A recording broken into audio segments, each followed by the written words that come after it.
जनों, ओम नमः शिवाय। जय श्री राम, जय श्री हरि। साथियों, आपका स्वागत है हमारे इस पवित्र और आध्यात्मिक चैनल में। यहाँ हम आपको सनातन धर्म की गूढ़ बातें और देवी देवताओं की महिमा, पुराणों की कथाएं और जीवन को जाला देने वाला दिव्य ज्ञान अत्यंत सरल रूप में सुनाते हैं। कथा शुरू करने से पहले एक छोटा सा निवेदन है। अगर आपको हमारे द्वारा दी जाने वाली धार्मिक जानकारी, कथा और आध्यात्मिक बातें पसंद आती हैं तो कृपया चैनल को सब्सक्राइब करें, वीडियो को लाइक करें और इस दिव्य ज्ञान को अधिक से अधिक लोगों तक शेयर करें। आपके एक लाइक और सब्सक्राइब से हमें और भी सुंदर धार्मिक कथाएं और ज्ञान आपके लिए लाने की प्रेरणा मिलती है। तो चलिए शुरू करते हैं सनातन धर्म की इस पवित्र यात्रा को। बोलिए हर हर महादेव। भक्तजनों, आज हम जो कथा लेकर आए हैं आप लोगों के लिए, वो बहुत ही सुंदर सी जानकारी है, बहुत ही सुंदर है। आप लोग ज़रूर इसे पढ़ें और सुनें, शुरू से अंत तक ज़रूर पढ़ें, तभी आप लोगों को समझ में आएगा कि कथा क्या है। तो चलिए प्रारंभ करते हैं आज की कथा। आज की कथा का नाम है ब्रह्मा विष्णु का विवाद और अनंत ज्योतिर का प्रकट होना। तो चलिए प्रारंभ करते हैं। सृष्टि की शुरुआत हो चुकी थी। चारों ओर केवल असीम आकाश, जल और दिव्य ऊर्जा थी। देवता अपने अपने कार्यों में लगे थे। ब्रह्मा सृष्टि का निर्माण कर रहे थे और विष्णु उसका पालन कर रहे थे। लेकिन धीरे धीरे एक प्रश्न दोनों के मन में उठने लगा, सबसे श्रेष्ठ कौन है? एक दिन यह प्रश्न इतना बढ़ गया कि दोनों देवताओं के बीच विवाद शुरू हो गया। ब्रह्मा जी बोले, मैं सृष्टि का रचयिता हूँ, समस्त संसार मेरी रचना है, इसलिए मैं सबसे महान हूँ। भगवान विष्णु शांत स्वर में बोले, सृष्टि बनाना महत्वपूर्ण है, लेकिन उसका पालन करना भी उतना ही आवश्यक है। यदि पालन ना हो तो सृष्टि टिक नहीं सकती। धीरे धीरे विवाद बढ़ने लगा। देवता चिंतित हो उठे। इंद्र बोले, यदि दोनों देवताओं का विवाद बढ़ गया तो पूरे ब्रह्मांड का संतुलन बिगड़ सकता है। उसी समय अचानक पूरा ब्रह्मांड कांप उठा। आकाश में भयंकर गर्जना हुई। चारों दिशाओं में तेज प्रकाश फैल गया और अगले ही क्षण दोनों देवताओं के बीच एक अनंत अग्नि स्तब्ध प्रकट हुआ। वह प्रकाश इतना तेज था कि देवता अपनी आंखें भी नहीं खोल पा रहे थे। उस अग्नि स्तंभ का न कोई आरंभ दिखाई दे रहा था, न अंत। पूरा ब्रह्मांड ओम नमः शिवाय की ध्वनि से गूंज उठा। देवता समझ गए, यह कोई साधारण शक्ति नहीं, यह स्वयं शिवा की अनंत ज्योति थी। ब्रह्मा और विष्णु आश्चर्य से उस अग्नि स्तंभ को देखने लगे। तभी आकाशवाणी हुई, जो इस ज्योति का आरंभ या अंत खोज लेगा वही सबसे श्रेष्ठ कहलाएगा। यह सुनकर ब्रह्मा जी तुरंत हंस का रूप धारण करके ऊपर की ओर उड़ गए ताकि उस स्तंभ का अंत खोज सकें। वहीं भगवान विष्णु बराह रूप धारण करके नीचे की ओर गए ताकि उसका आधार खोज सकें। हजारों वर्षों तक दोनों खोजते रहे, लेकिन उस अग्नि स्तंभ का ना कोई अंत मिला, ना शुरुआत। उधर भगवान विष्णु समझ चुके थे कि यह शक्ति अनंत है। वे वापस लौट आए और हाथ जोड़कर बोले, मैं स्वीकार करता हूँ कि यह ज्योति मुझसे परे है। लेकिन ब्रह्मा जी का अहंकार अभी समाप्त नहीं हुआ था। ऊपर जाते समय उन्हें एक केतकी फूल नीचे गिरता दिखाई दिया। ब्रह्मा जी ने उससे पूछा, तुम कहाँ से आ रहे हो? केतकी फूल बोला, मैं इस अग्नि स्तंभ के ऊपरी भाग से गिर रहा हूँ, युगों से गिरता ही जा रहा हूँ। तभी ब्रह्मा जी के मन में विचार आया। उन्होंने कहा, यदि तुम मेरे साथ चलकर यह कह दो कि मैं इस ज्योति का अंत देख लिया है तो मैं विजेता कहलाऊँगा। केतकी फूल कुछ क्षण चुप रहा, फिर उसने हाँ कर दी। दोनों वापस लौट आए। ब्रह्मा जी ने गर्व से कहा, मैंने इस ज्योति का अंत देख लिया है। यह केतकी फूल उसका प्रमाण है। कुछ क्षणों के लिए चारों ओर शांति छा गई। फिर अचानक पूरा अग्निस्तंभ भयंकर प्रकाश से चमक उठा। भयानक डमरू ध्वनि गूंजने लगी और उस अनंत ज्योति से स्वयं भगवान शिव प्रकट हुए। उनकी तीसरी आंख से अग्नि निकल रही थी, जटाओं से गंगा बह रही थी, हाथ में त्रिशूल चमक रहा था। देवता भय और भक्ति से झुक गए। भगवान शिव की आवाज़ पूरे ब्रह्मांड में गूंजी। विष्णु ने सत्य स्वीकार किया, इसलिए वे पूजनीय होंगे। फिर उन्होंने ब्रह्मा जी की ओर देखा, लेकिन अहंकार और असत्य ने तुम्हारी बुद्धि को ढक लिया। ब्रह्मा जी कांप उठे। भगवान शिव बोले, असत्य बोलने के कारण पृथ्वी पर तुम्हारी पूजा बहुत कम होगी। फिर उन्होंने केतकी फूल की ओर देखा, और तुम भी पूजा में स्वीकार नहीं किए जाओगे। केतकी फूल दुखी होकर झुक गया। तभी भगवान विष्णु ने हाथ जोड़कर पूछा, प्रभु, यह अनंत ज्योति क्या है? भगवान शिव मुस्कुराए, यह मेरी निराकार शक्ति है। उन्होंने कहा, जिसका ना आरंभ है ना अंत।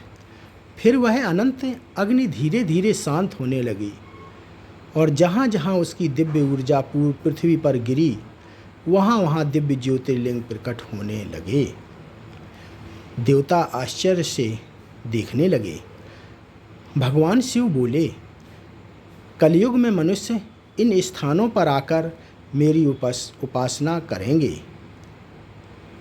और मोक्ष प्राप्त करेंगे, लेकिन यह केवल शुरुआत थी, क्योंकि उन ज्योतिर्लिंगों के प्रकट होने के पीछे भी कई रहस्यमयी घटनाएं छिपी थीं। और सबसे पहला ज्योतिर्लिंग समुद्र किनारे प्रकट होने वाला था, जहां चंद्रदेव एक भयानक श्राप से पीड़ित थे। पहला ज्योतिर्लिंग सोमनाथ का प्रकट होना। भगवान शिव की अनंत ज्योति से निकली दिव्य ऊर्जा अब पृथ्वी के अलग अलग स्थानों की ओर बढ़ रही थी। देवता आश्चर्य से यह दृश्य देख रहे थे। उसी समय पृथ्वी पर एक और बड़ी घटना घट रही थी। चंद्र यानी चंद्रदेव अपने जीवन के सबसे बड़े संकट से गुजर रहे थे। उन्होंने दक्ष की 27 कन्याओं से विवाह किया था, लेकिन वे केवल रोहिणी से अधिक प्रेम करते थे। बाकी पत्नियां दुखी रहने लगीं। अंततः वे अपने पिता दक्ष प्रजापति के पास पहुंची। दक्ष क्रोधित हो उठे। उन्होंने चंद्रदेव को श्राप दिया, तुम्हारा तेज धीरे धीरे समाप्त हो जाएगा। श्राप का प्रभाव तुरंत शुरू हो गया। चंद्रदेव का प्रकाश कम होने लगा, उनका शरीर कमज़ोर पड़ने लगा, पूरी पृथ्वी पर अंधकार फैलने लगा। समुद्र असंतुलित हो गया, औषधियाँ सूखने लगीं। देवता चिंतित हो उठे। वे सभी ब्रह्मा के पास पहुँचे। ब्रह्मा जी बोले, अब केवल महादेव ही चंद्रदेव को बचा सकते हैं। यह सुनकर चंद्रदेव पृथ्वी पर समुद्र किनारे एक पवित्र स्थान पर पहुँचे।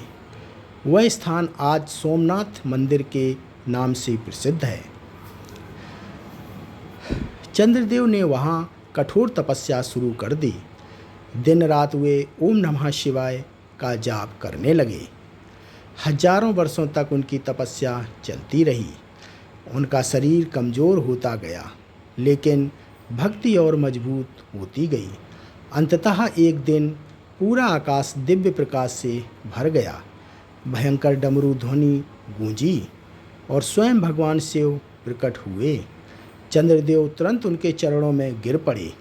प्रभु, वे बोले, मुझे क्षमा करें, मेरे अहंकार ने मुझे अंधा कर दिया। भगवान शिव मुस्कुराए। जो अपनी गलती स्वीकार कर ले, उन्होंने कहा, उसके लिए मुक्ति का मार्ग खुल जाता है। फिर उन्होंने चंद्रदेव के सिर पर हाथ रखा। अचानक उनका शरीर फिर से प्रकाश से चमकने लगा, लेकिन श्राप पूरी तरह समाप्त नहीं हुआ।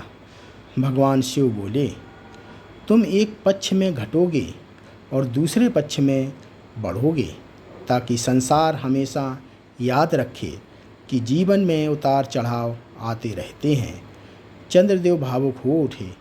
उन्होंने हाथ जोड़कर कहा, प्रभु, मैं चाहता हूँ कि आप इसी स्थान पर सदा निवास करें। भगवान शिव ने उनकी प्रार्थना स्वीकार कर ली। अचानक आकाश से दिव्य प्रकाश पृथ्वी पर उतरा। समुद्र की लहरें शांत हो गईं और उसी क्षण वहाँ पहला ज्योतिर्लिंग प्रकट हुआ, सोमनाथ ज्योतिर्लिंग। पूरा वातावरण हर हर महादेव की ध्वनि से गूंज उठा। देवता आकाश से पुष्प वर्षा करने लगे। भगवान शिव बोले, जो भी श्रद्धा से यहाँ आएगा उसके जीवन का अंधकार दूर होगा। धीरे धीरे सोमनाथ की महिमा पूरे पृथ्वी लोक में फैल गई। राजा, ऋषि और भक्त वहाँ दर्शन करने आने लगे। लेकिन यही वह समय था जब पृथ्वी पर एक और बड़ा संकट जन्म ले रहा था। दूर दक्षिण दिशा में एक भयानक राक्षस कठोर तपस्या कर रहा था। उसका नाम था रावण। वह इतना शक्तिशाली बनना चाहता था कि स्वयं देवता उससे भय खाने लगे और उसकी तपस्या के कारण जल्द ही एक और अद्भुत ज्योतिर्लिंग प्रकट होने वाला था, जिसे आज लोग ग्रीष्णेश्वर ज्योतिर्लिंग और वैद्यनाथ ज्योतिर्लिंग की कथाओं से जोड़कर याद करते हैं। लेकिन रावण की भक्ति के पीछे छिपा था एक ऐसा रहस्य जो आगे चलकर पूरी पृथ्वी को संकट में डाल देता। रावण की तपस्या और ज्योतिर्लिंगों का विस्तार पूर्वक वर्णन। सोमनाथ मंदिर में पहले ज्योतिर्लिंग के प्रकट होने के बाद भगवान शिव की महिमा पूरे पृथ्वी लोक में फैलने लगी। ऋषि, देवता और राजा दूर दूर से दर्शन करने आने लगे। लेकिन उसी समय दक्षिण दिशा में एक और अद्भुत घटना घट रही थी। लंका का राजा रावण कठोर तपस्या में लीन था। रावण केवल एक शक्तिशाली राजा नहीं था, वह भगवान शिव का महान भक्त भी था। उसने संकल्प लिया था कि वह ऐसी शक्ति प्राप्त करेगा जिससे कोई भी देवता उसे पराजित ना कर सके। वह हिमालय की गुफाओं में बैठकर वर्षों तक ओम नमः शिवाय का जाप करता रहा। लेकिन जब भगवान शिव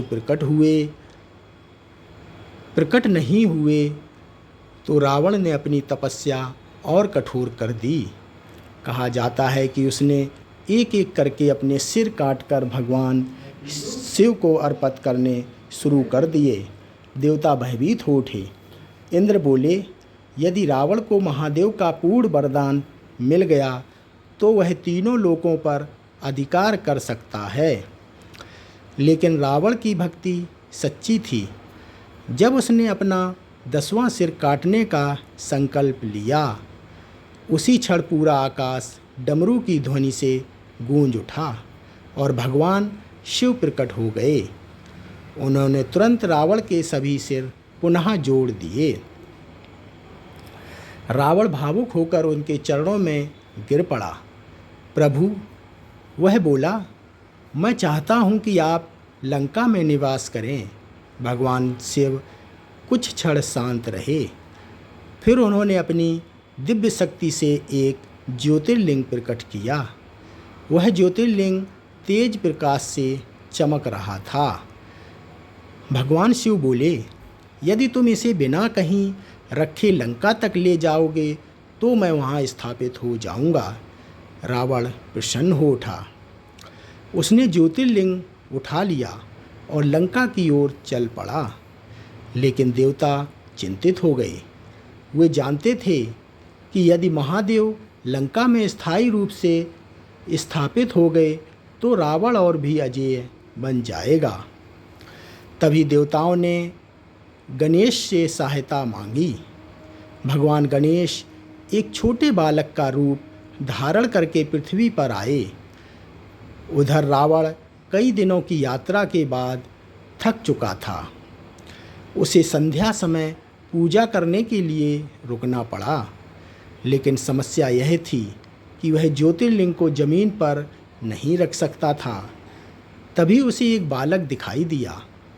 वह बालक वास्तव में गणेश जी थे। रावण बोला, बालक, कुछ देर यह शिवलिंग पकड़ लो, लेकिन ध्यान रखना इसे जमीन पर मत रखना। गणेश जी मुस्कुराए। ठीक है, उन्होंने कहा, लेकिन यदि यह भारी हो गया तो मैं तुम्हें 3 बार बुलाऊंगा। यदि तुम नहीं आए तो मैं इसे नीचे रख दूंगा। रावण पूजा करने चला गया। कुछ ही देर बाद गणेश जी ने पुकारा, रावण, यह बहुत भारी हो रहा है।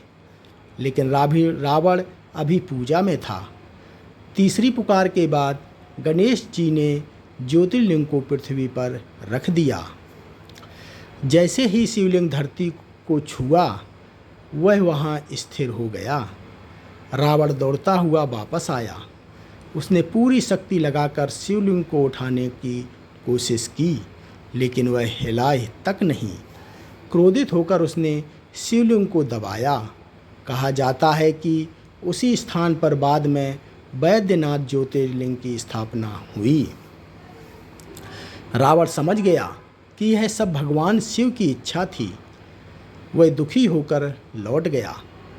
लेकिन भगवान शिव की दिव्य ज्योति अब पृथ्वी के अलग अलग स्थानों पर फैलने लगी थी।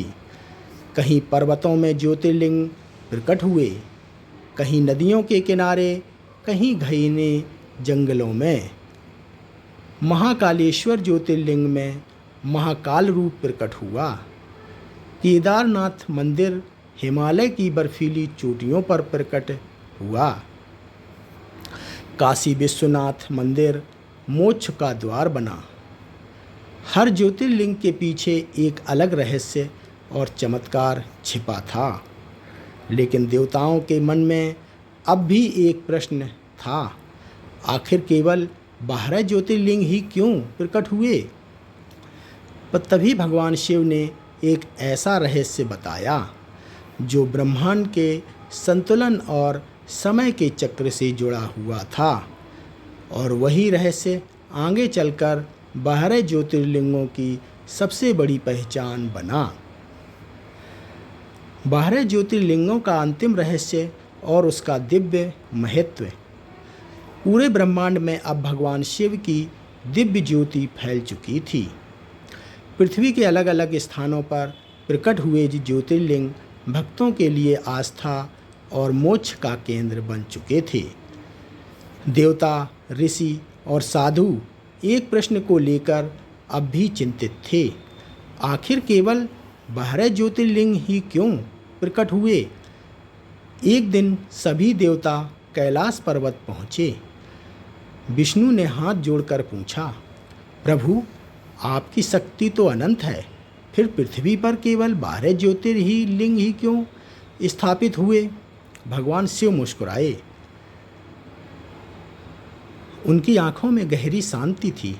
उन्होंने कहा, ये 12 ज्योतिर्लिंग केवल मंदिर नहीं, बल्कि ब्रह्मांड के संतुलन के 12 दिव्य केंद्र हैं। देवता ध्यान से सुनने लगे। भगवान शिव आगे बोले, समय 12 भागों में चलता है, 12 महीने, 12 राशियाँ, सूर्य की 12 अवस्थाएं। इसी प्रकार मेरी ज्योति भी पृथ्वी पर 12 प्रमुख ऊर्जा केंद्रों में प्रकट हुई। अचानक आकाश में दिव्य प्रकाश फैल गया। देवताओं के सामने पृथ्वी का दृश्य प्रकट हुआ। उन्होंने देखा, हर ज्योतिर्लिंग से एक दिव्य प्रकाश निकल रहा है और वे सभी प्रकाश आपस में जुड़े हुए हैं। ऐसा लग रहा था मानो पूरी पृथ्वी भगवान शिव की ऊर्जा से संतुलित हो। भगवान शिव बोले, जब जब पृथ्वी पर धर्म बढ़ेगा, ये ज्योतिर्लिंग धर्म और संतुलन की रक्षा करेंगे। फिर उन्होंने हर ज्योतिर्लिंग का महत्व बताया। सोमनाथ मंदिर, चंद्र और मन की शांति का प्रतीक। मल्लिकार्जुन ज्योतिर्लिंग शिव और शक्ति के मिलन का प्रतीक। महाकालेश्वर ज्योतिर्लिंग समय और मृत्यु पर नियंत्रण का प्रतीक। ओमकारेश्वर ज्योतिर्लिंग ओम की अनंत ध्वनि का स्वरूप। केदारनाथ मंदिर तपस्या और मोक्ष का मार्ग। भीमेश्वरकर मंदिर दुष्ट शक्तियों के विनाश का प्रतीक। काशी विश्वनाथ मंदिर मृत्यु से मुक्ति और मोक्ष का द्वार। त्र्यंबकेश्वर शिवा टेम्पल मंदिर पवित्र नदियों और जीवन ऊर्जा का केंद्र। वैद्यनाथ ज्योतिर्लिंग रोगों और पीड़ा से मुक्ति का स्थान। नागेश्वर ज्योतिर्लिंग भय और विष से रक्षा का प्रतीक। रामेश्वरम मंदिर धर्म और भक्ति की विजय का प्रतीक। घृष्णेश्वर ज्योतिर्लिंग श्रद्धा और पुनर्जन्म की आशा का प्रतीक। देवता आश्चर्यचकित रह गए। उन्हें समझ आ गया कि ये केवल पूजा स्थल नहीं बल्कि पृथ्वी के आध्यात्मिक संतुलन के केंद्र हैं। तभी पार्वती ने पूछा, स्वामी क्या कलयुग में भी इन ज्योतिर्लिंगों की शक्ति बनी रहेगी? भगवान शिव मुस्कुराए। जब तक भक्तों के हृदय में श्रद्धा रहेगी, उन्होंने कहा, मेरी ज्योति कभी समाप्त नहीं होगी। अचानक सभी 12 ज्योतिर्लिंगों से तेज प्रकाश निकलने लगा। पूरा ब्रह्मांड हर हर महादेव की ऊर्जा महादेव की ध्वनि से गूंज उठा। देवताओं ने देखा, उन बाहरे प्रकाशों में से मिलकर एक विशाल दिव्य मंडल बन गया। वह मंडल स्वयं भगवान शिव के अनंत स्वरूप जैसा दिखाई दे रहा था। तभी भगवान शिव बोले, जो भक्त श्रद्धा से इन ज्योतिर्लिंगों का स्मरण करेगा उसे मेरे दर्शन का पुण्य प्राप्त होगा। इसके बाद भगवान शिव धीरे धीरे ध्यान में लीन हो गए, लेकिन उनकी ज्योति आज भी उन 12 पवित्र स्थानों पर विराजमान है। कहा जाता है कि हर ज्योतिर्लिंग में आज भी अलग प्रकार की ऊर्जा महसूस होती है। कहीं गहरी शांति, कहीं अपार शक्ति, कहीं मोक्ष का अनुभव। इसलिए करोड़ों भक्त आज भी इन 12 ज्योतिर्लिंगों की यात्रा को जीवन का सबसे बड़ा पुण्य मानते हैं, क्योंकि ये केवल मंदिर नहीं, स्वयं महादेव की अनंत ज्योति के जीवित स्वरूप हैं। तो भक्तजनों, ये कथा यहीं समाप्त होती है। आप लोगों को कैसी लगी हमें कमेंट करके ज़रूर बताएं। पसंद आई हो तो ज़्यादा से ज़्यादा लोगों तक शेयर करें। बोलो ओम नमः शिवाय।